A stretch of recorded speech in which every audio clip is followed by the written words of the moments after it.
1/3 of a cup of garlic, ginger, and normal soy sauce, half tablespoon of Chinese five spice, half tablespoon of cayenne pepper, and a tablespoon of strawberry jam. I'm going to give everything a good mixy and it's going to be a nice thick consistency.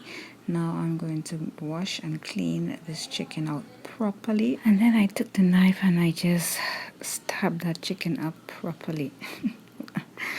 That sounds so terrible. Anyway, and then we're going to properly marinate this chicken in that sauce. And we're not going to throw away that sauce once the chicken is marinated overnight. We're going to take that sauce and put it on the stove, and we're going to cook that sauce down, and we're going to use that sauce to dip this chicken.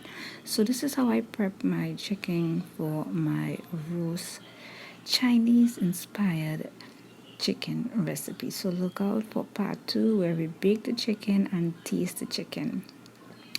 And all of the ingredients again would be left in the comment section, pinned and in the description. Simple ingredients, but the flavors will blow your mind away. Stay tuned. Part 2 would be tomorrow.